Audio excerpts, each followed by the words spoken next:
Section 5-8 is on definite integrals applied to area and other problems. The objective of this section is to write a definite integral as a product of x and y, and then evaluate using the fundamental theorem of calculus. And the important thing about this section here is that you understand this technique we're going to go through on how to calculate these areas, because in the next section we're going to extend this to volume, and definitely volume problems are going to be more difficult, but you'll see the same technique or same procedure that we follow here will apply to volume problems. So definitely pay attention to the procedure as we go through this.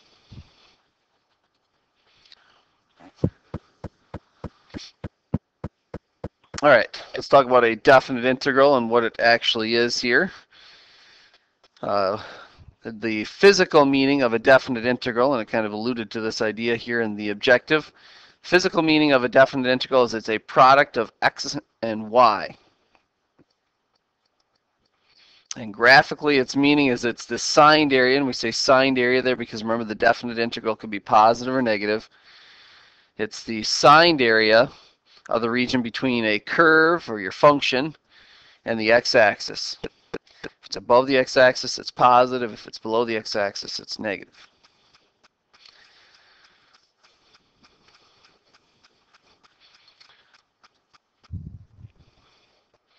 All right, so let's talk about this technique that we're going to follow. The applications of definite integrals. I want to go through the technique here with you, and then we'll look at an example. So we'll kind of use an illustration as we go through this to kind of help us understand exactly what the technique is saying to do.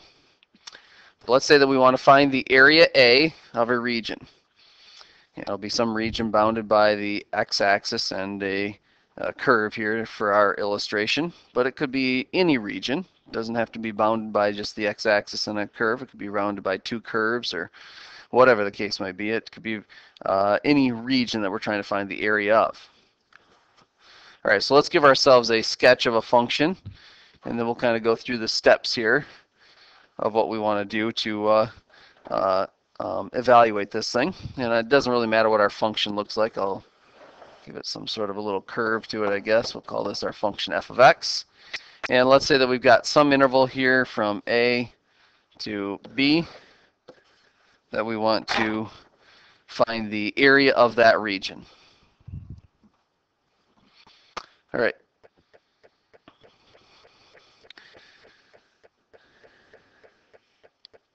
All right, the first step here is to divide the interval from a to b into subintervals and draw one strip, that is one rectangle, of width dx that represents all of the subintervals. We've done this before with a Riemann sum. We've split this up into n subintervals, and we kind of sketch those subintervals. And this is saying rather than sketching all of those, just simply sketch one of them. And it refers to it as a one strip that represents all of them. So it's a representative strip here for us. So let's just simply sketch in. It doesn't matter where we sketch this in at. I'm just going to pick one strip here. We'll say right here. And it says to make the width of it dx. So I'm going to say that this width right here is dx. All right. So that one strip represents all the strips. And the key there to representing all of them, by the way, is it means that in this case, the bottom of the strip is on the x-axis, and the top of the strip is on my function f of x. It doesn't matter where I put that strip at, I'm going to always get a strip that has that same top and that same bottom as far as being on the x-axis on the bottom and being on the curve f of x on the top. All right, next step here is to mark the points at the top and the bottom here. We're going to call the point x, y1 and the point x, y2, the top and bottom of the strip, or the rectangle, whatever you want to call that. We're using really a Riemann sum here, but we'll refer to it as just a strip here. So let's go ahead and mark those points here. And we're going to name this point down here as x, y1, and this point up here as x, y2. And technically, it doesn't matter which one you label as y1 and y2. I usually try to put y1 as the lower point and y2 as the higher point, but it doesn't really matter technically. Let's just give them each a name. All right, and we're going to use those points as well as the width of the subinterval to help us do our calculation. All right, the next step is to let dA be the area of the strip or the rectangle. And if you think of it as a rectangle, that probably helps you think about how you can calculate the area. We know area of a rectangle is base times height. And we're going to write dA then as a function of x and dx. That's our goal, to write what dA is equal to in terms of x and dx. dx is the base of this strip, and x is going to be or I should say the function of x is going to be represented by the equation of our function that we started out with. All right, so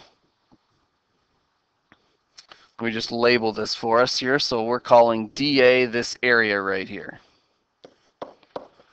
Now remember, we called A the area of the entire region, and we're calling dA just the area of this one little strip. Okay. And we want to write what dA is equal to as a function of x and dx.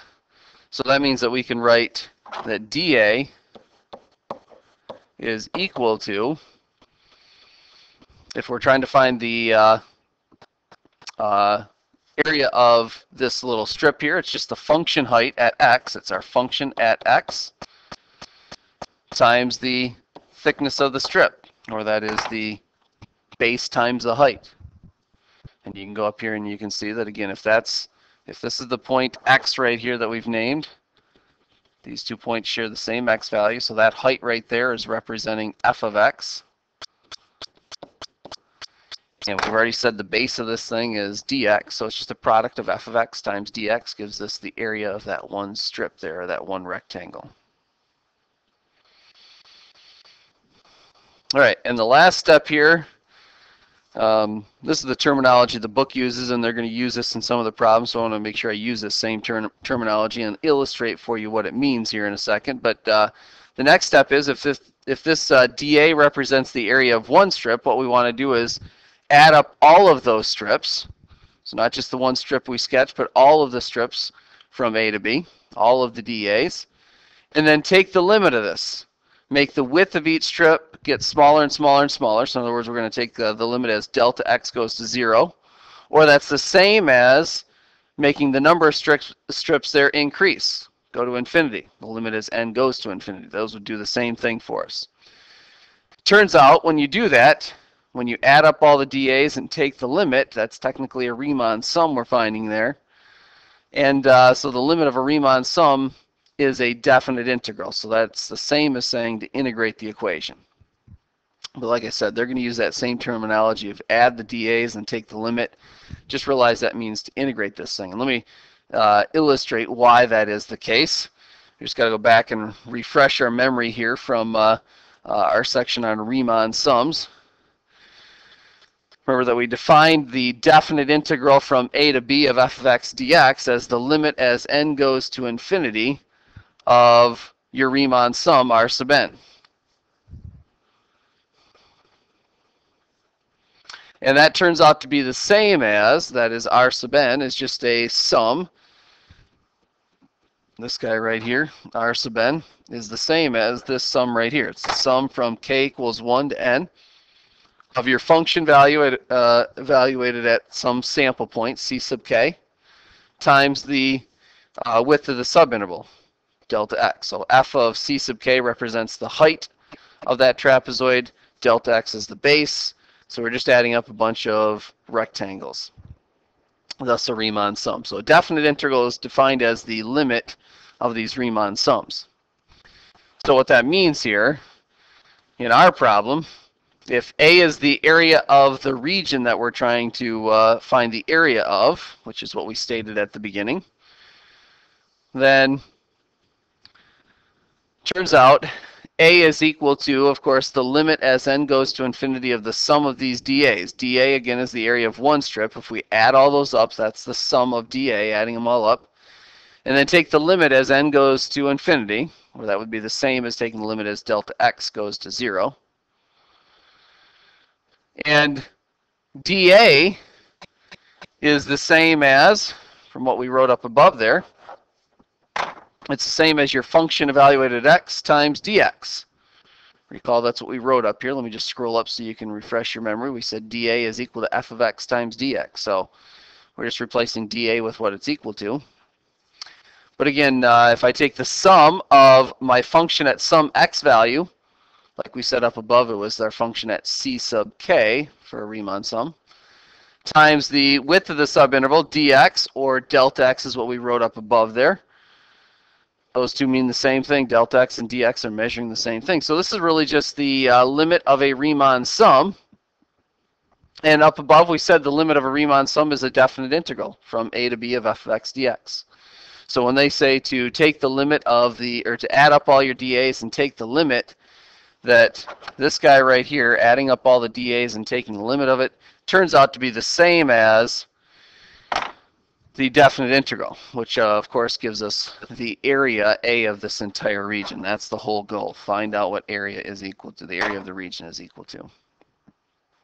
Now for us, we're going to kind of simplify this. We aren't going to worry about writing down this formality every single time that we're going to sum up the dAs and then take the limit, which it turns out to be is equal to a definite integral. Basically what it comes down to is we use integration to solve the differential equation we wrote down. And the differential equation that we wrote down up above was that dA is equal to f of x times dx. It's the equation that has differentials in it, thus the name differential equation is an equation with differentials. So in other words, if you start out with dA is equal to f of x dx, the way you solve that, this is what we learned in the very first section of this chapter, you use integration to solve that. So we integrate the left side, and when we integrate the left side of this equation, we end up with the integral of dA. And when we integrate the right-hand side, we'll actually do a definite integral on the right-hand side, and we get the integral from a to b of f of x dx. So again, all I've done is integrate the left side here, and I've integrated the right-hand side. And that's how we solve that differential equation. And of course, when you do that, on the left side there, realize the integral of dA is just a. So we end up with a is equal to the integral from a to b of f of x dx. And that's where the a, the capital A there, uppercase A there, is the area of this region we're trying to find. Okay? So that's the technique. Let's try this out on a problem. And look at example 1 here. It says find algebraically by the fundamental theorem of calculus the area of the triangular region in quadrant 1 that is bounded by the graphs of y equals 4 minus x squared. Let me write that down. Y equals 4 minus x squared. And y equals 4x minus x squared. Y equals 4x minus x squared. And the y-axis. So I'll just list all the things that this region is bounded by. Okay, so notice they've named a region for us. This time it's not bounded by the x-axis in our curve. It's some region bounded by these regions here, or by these curves here. And they want us to find the area of that region. All right, so the first thing we need to do is figure out what region they're talking about. So let's sketch ourselves a curve, or a couple of curves here to illustrate this. I think it might be helpful if you factor this second function here, factor out an x. So you can write that as 4 minus x, just so I can see where that crosses the x-axis there. And you can also factor the first function here. I guess I might as well do it while we're doing this. You can write that as 2 minus x times 2 plus x. So that crosses the x-axis at 2 and negative 2. And the other one crosses the x-axis at 0 and 4. Okay, so that gives us an idea what this looks like. Now you could, of course, use your calculator and get a sketch of this thing, but you're going to end up with a curve then that looks something like this, where that crosses at negative 2 and 2. And it crosses the y-axis up here at 4, of course. That's the first curve. The second curve crosses at 0 and 4, so that's going to be a graph that looks something like this. It's a little bit off there, I guess, but that's pretty close to what we wanted. And it crosses at 0 and 4. So that's the graph that we wanted. So now let's just mark out the regions that or the region that it's describing there. It's saying it's bounded by the curve 4 minus x squared, which is this curve right here. 4x minus x squared, which is this curve right here. And the y-axis, and that's the key that kind of tells us what region we're talking about there. The fact that the only the region that is bounded by all three of those is this region right here that we've sketched. All right, so they're talking about that little region right there that we want to find the area of. So again, the technique here is to draw in one representative strip. I don't need to draw all of them in, but I do need to draw one of them in, so I'm going to sketch in a strip right here. And we're going to say that the width of that strip, this width right here, is dx. And I'm going to go ahead and name the endpoints in that strip there as well. We're going to name this point here as x, y1, and this point up here as being x, y2. We're just going through those steps there that we said on the previous slide there to give us the technique that we need to follow. And now what we need to do is write a differential equation for what dA, the area of this one strip, is equal to, using our formula for finding the area of a rectangle. If in fact you wanted to sketch this to look like a rectangle, you could certainly do so. You don't need to, but you could make it look that way if you wanted to. So dA, the area of that one strip, turns out to be equal to, it's the base times the height. Let's take care of the height of this thing. The height is the distance between these two y values. So it's y2 minus y1.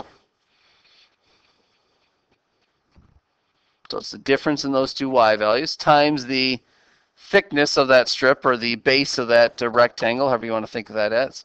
That's the dx. All right, now I want to get this in terms of x and dx is our goal. So let's replace y1 and y2 with what they're equal to. So I have dA is equal to y2. If you look at the curve y2 is on the function 4 minus x squared. So let's replace y2 with 4 minus x squared.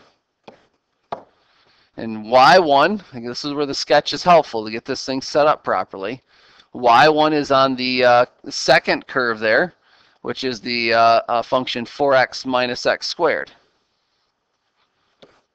4x minus x squared.